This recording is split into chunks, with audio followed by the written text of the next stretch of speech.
I'm an ethnomusicologist. Okay, that was okay.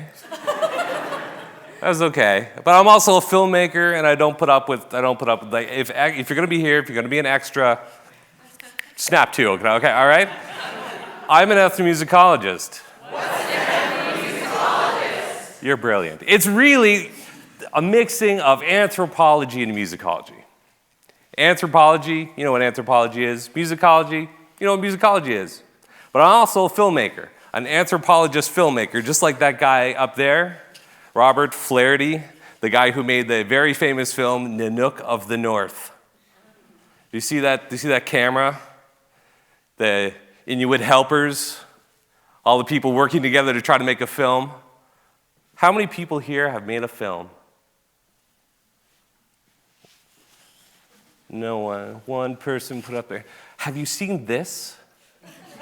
Okay, hold on to this. This is TED-worthy. This is a phone with a screen that's a clock and a camera, and if you turn it this way, you can watch a movie anywhere. And if I point it at you, I can make a film and put it online by hitting one button. Flaherty did not have that kind of technology, and he made films. We do, and we're still not. Why not? Let me start with the end.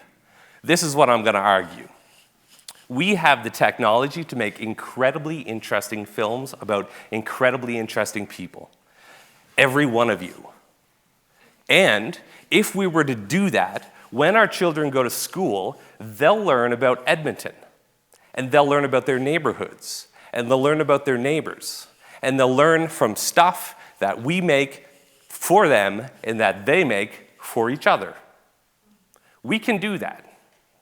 Now let me tell you about how I use a camera. Because I do this thing, I'm interested in musicking. Musicking, fancy way of saying music making. It's just one less word. Musicking. It's much more fun.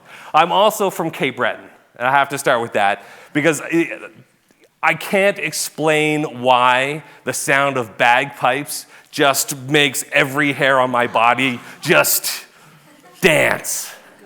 And I'm sure it's just like you. You hear the sound of bagpipes and it's just you just want to party. And Gaelic people like my ancestors, you know, MacDonald's, Gaelic people like us, one bagpipe isn't enough. We need more. Because the more bagpipes you put together, the more out of tune they are. It's astonishingly beautiful. Okay, so check this out. Na,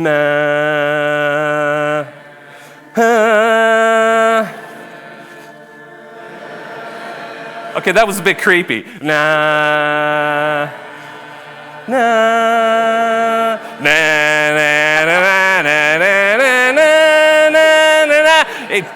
I know, it's astonishingly beautiful. Absolutely beautiful.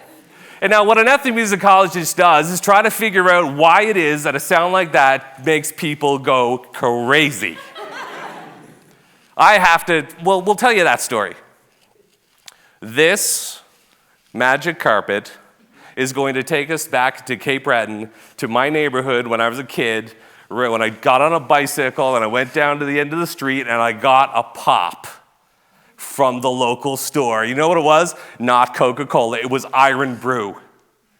You've never heard of Iron Brew.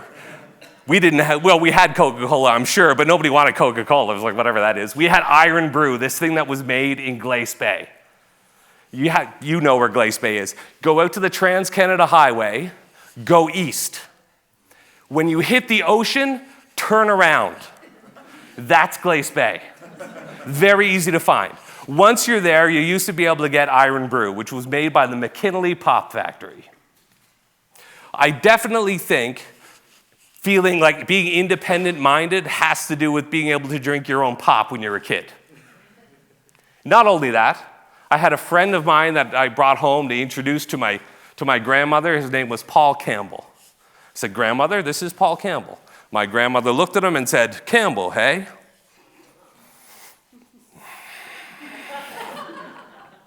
Ah, you don't trust Campbells. My grandmother taught me how to hold a grudge.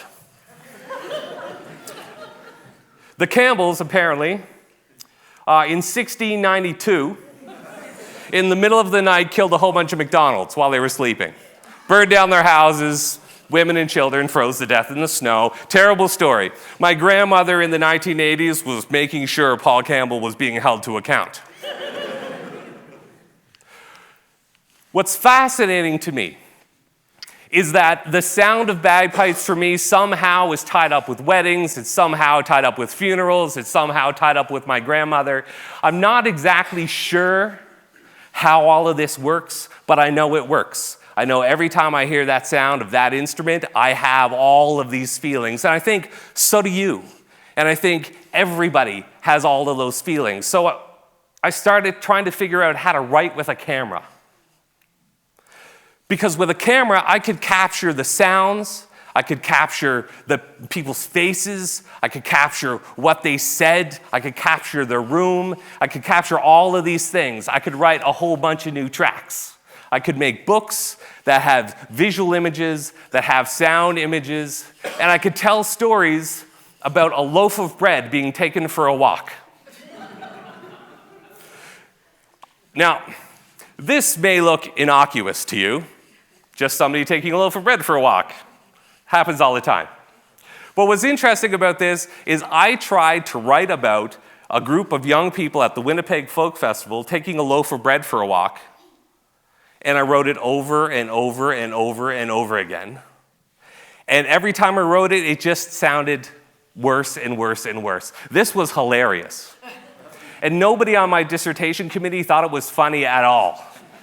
When we were at the defense, I said, hey, they took this loaf of bread for a walk. Look how fascinatingly creative they are. And they just went. And when I tried to show it in the 5-minute film that I showed at the very beginning of the defense, they said, I'm sorry, the rest of the committee, you can't actually count, you can't pay any attention to what you're about to see because this is not academic work. You can't include this in your defense. This is 2010. But why? I don't know, audience. I don't know about that at all. I'm not going to buy that easy. And I'm going to take one step further. I think documentary films, which I've made a lot of, are fascinating and interesting. And you want to choose a subject for a documentary film, take your phone and point it at anyone and start getting to know them. They're going to be the most fascinating person you haven't met yet. And you can make a story about them that's 5 minutes long or 45 minutes long. And in the process of doing this, you're going to learn something about yourself and the people you're making films about and other people. But why stop there? Why stop with documentary? Why not use fiction? Why not make fiction films? Why not make our own fiction films? Fiction films based on ethnography, on learning about what people do. So I started doing that. A fiction film I'm working on now is called Unspittable. It's about a trio, a hip-hop trio in Edmonton. Young guys, 20, 21, 22. They make music at drop-in centers, at the library. They make it at iHuman. They make music at Boyle Street Community Center, at downtown schools. And in the process of doing that, they get together and they make hip-hop music. That's astonishing in itself. And they're incredible young men. But to get people to watch a documentary about 3 young men in the inner city, I can tell you, because I can see the stats on my website. People watch for the first 20 seconds, maybe the first 2 minutes, and it goes from 100% down to 35 by the time you're getting to the vegetables. But you put a fiction element into the story, and you do this. 3 young hip-hoppers play a show, and then don't get paid. Watch them run around Edmonton trying to get their money. And you keep 80% right to the end. So that's what we started doing. We started making ethnographic fiction films. We're in the process of making fiction films about what it means to live in Edmonton, what it means to do musicking in Edmonton. And in the process of doing that, we're not only getting to see each other on camera, we're not only getting to see each other starring in our own films, but we're actually getting to see Edmonton and the musicking that happens in Edmonton in center stage, on the big screen. We are telling our own stories to ourselves. Take out your phone. Let's start the storytelling revolution so that in 10 years, when your children come home from school, they can talk about all the cool films they saw about the people in their neighborhood. For real. See you then.